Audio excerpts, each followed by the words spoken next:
No one tells you this, but after 55, a man doesn't just lose time, he starts to lose himself.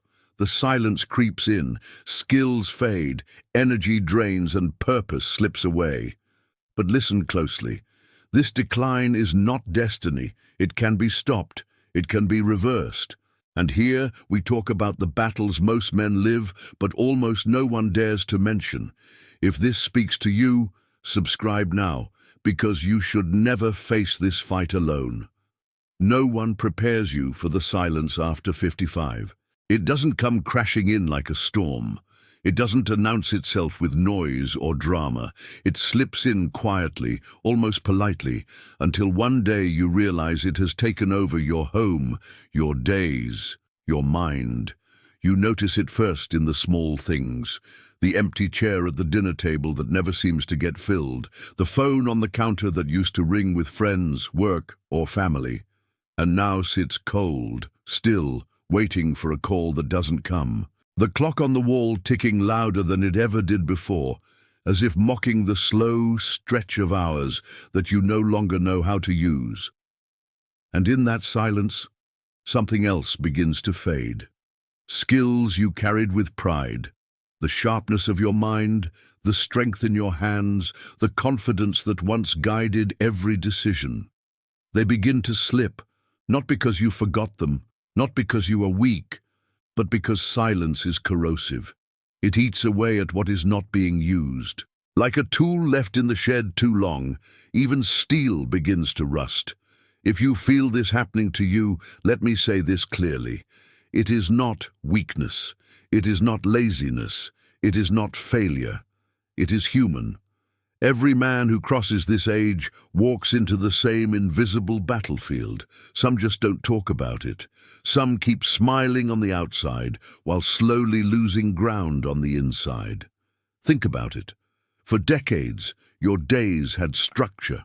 You had a job to get to, a team that needed you, a family that filled your evenings with noise and purpose. You had friends who dropped by, neighbors who knew your name, responsibilities that demanded your focus. And then, little by little, the demands quiet down. Retirement doesn't always feel like freedom. Sometimes it feels like exile. Children grow up and chase their own lives. Old friends move away or fade out. The world no longer calls your name the way it used to. And in that silence, your hands, the same hands that once built, fixed, created, defended, start to feel idle. Your memory, once sharp as a blade, now dulls under disuse. Your energy, once an endless reserve, feels like it leaks away before the day is done. This is the silent decline. It doesn't scream. It doesn't break you overnight. It robs you slowly, piece by piece. Your patience, your focus, your motivation, your skill. And because it moves quietly, most men don't even see it happening until they already feel weaker, smaller, less capable than they remember being. And maybe the cruelest part of all, society doesn't warn you about this. Nobody tells you that silence can be louder than noise, that emptiness can be heavier than weight, that being left alone with too much time can be more dangerous than exhaustion. But hear this, if you're living through this, you are not alone. Thousands, millions of men are silently fighting the same battle every day, believing they have to carry it alone, believing that asking for connection makes them less of a man. It doesn't. Recognizing it, admitting it, saying it out loud, that is not weakness. That is the first sign of life fighting back inside you. That is proof that there is still more to be lived, more to be built, more to be shared. The silence is real. The decline is real. But so is your ability to fight it. Silence is not just the absence of sound, it is a presence of its own. It seeps in like damp air through cracks in the wall. At first, you hardly notice it. A missed call here, a weekend with no plans there. You tell yourself it's normal. You tell yourself you don't need anyone, that you've earned some peace and quiet.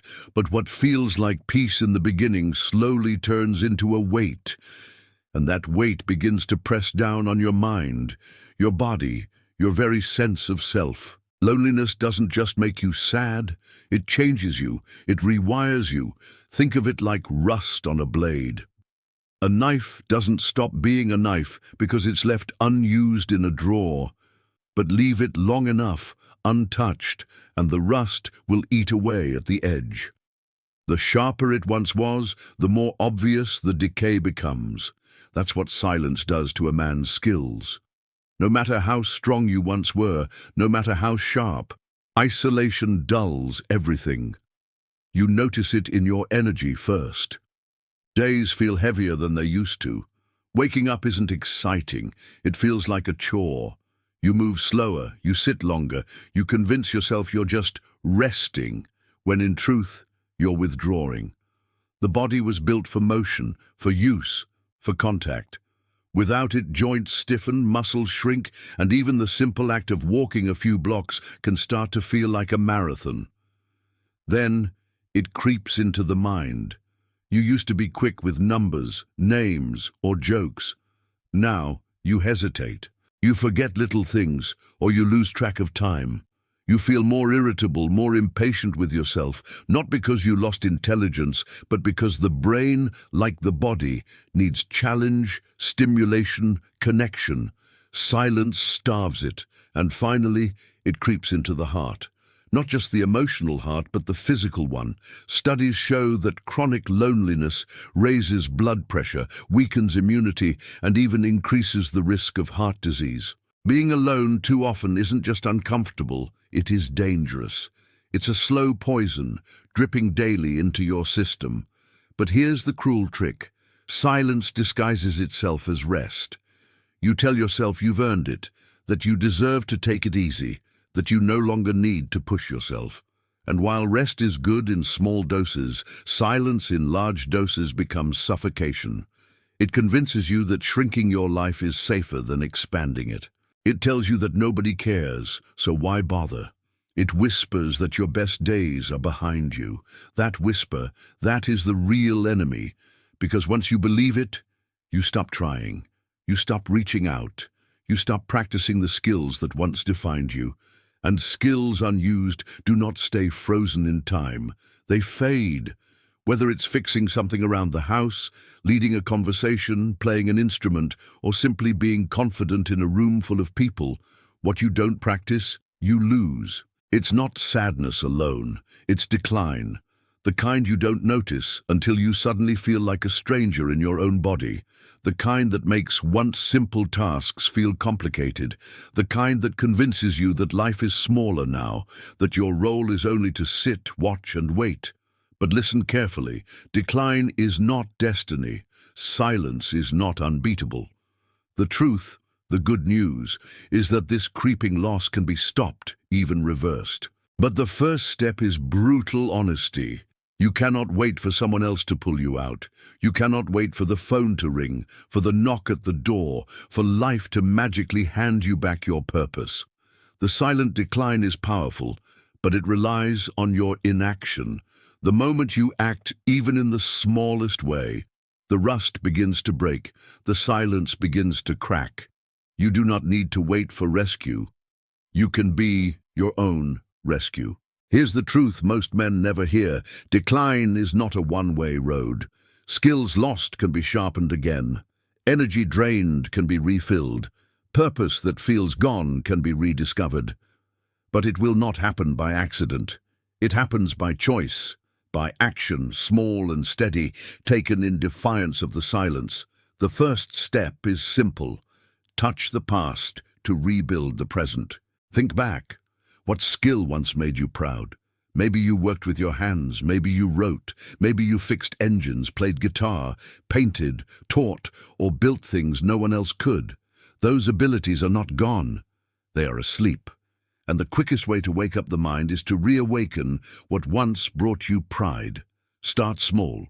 Pick up the tool, the book, the instrument, the brush. Don't judge the result. The act itself is the medicine. The second step, seek small contact every day. Loneliness thrives in emptiness, but it weakens in connection. And connection doesn't always mean family or old friends.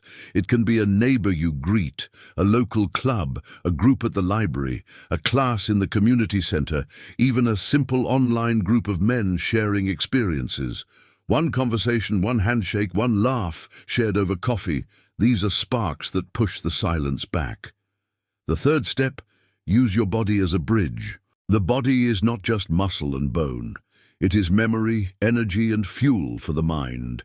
A 20-minute walk each morning is not just exercise. It is a statement. I am still moving forward.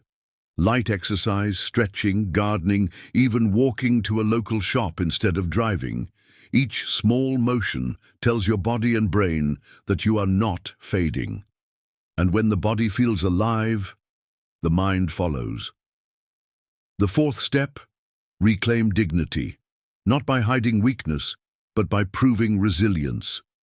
Many men confuse reaching out with begging for help, but this is not weakness. This is strength. It takes courage to step back into the world, to face the silence head-on, to build a new circle, to learn something new at 60 or 70. That is not giving up. That is fighting back. That is showing life you are not done yet. And the final step, don't deny the enemy. Name it. Silence is strongest when it remains unspoken. When you admit it, when you say, yes, I feel it and I refuse to let it take me, you break its spell. The first step to controlling it is refusing to pretend it doesn't exist. Because here's the truth. Loneliness is strong, but you are stronger. The silent decline is real, but it is not final. Every day you have the chance to fight back with action, with connection, with purpose. And when you take that step, whether it's joining a group, walking an extra mile, or simply calling another man and saying, how are you? You are not just breaking silence for yourself. You are giving permission for others to do the same. So let me end with this. The silent decline is not the end of your story. It is the test. And the test is simple. Will you let it take your skills, your energy, your pride, or will you fight back, one step at a time, until you realize that you were never truly powerless? Loneliness is strong, but you are stronger. And the first victory begins when you stop pretending it isn't there. If you've made it this far, it means the silence has touched you too. Maybe you felt it late at night, when the house is too quiet. Maybe you've seen it in the mirror, when your own reflection feels like a stranger. Or maybe you've noticed it in the small things, the hesitation before speaking, the loss of motivation to move, the pride in your skills slipping away. But let me tell you something important. Silence may be powerful, but it is not unbeatable. What you are feeling does not mean you are broken. It means you are human. Every man faces this moment when the noise of life fades and the weight of stillness begins to press down. The difference is this: some surrender, and some decide to fight back. And fighting back doesn't mean shouting or proving yourself to the world. It means taking one step, picking up a skill again, reaching out to one person, walking a few extra blocks, naming the enemy instead of pretending it doesn't exist. Each action, no matter how small, chips away at the decline, reminding you that life isn't over. It's waiting for you to reclaim it. And here's the truth you need to hold on to. You are not alone in this. The empty chair, the quiet phone, the ticking clock, they're not just in your home. They're in countless other homes with countless other men sitting in silence thinking they're the only ones. But they're not, and neither are you. So let this be your invitation. Don't just listen, respond. Share in the comments if you've felt this decline, if you've seen your skills slipping, if you've battled this silence. Because when you speak, another man listening will realize he's not fighting alone either. And if you want to keep walking this path together, if you want strength, purpose, and truth that most men are too afraid to talk about, then subscribe. Because here we break the silence. We fight the decline, and we remind every man that no matter how quiet life gets, his voice still matters.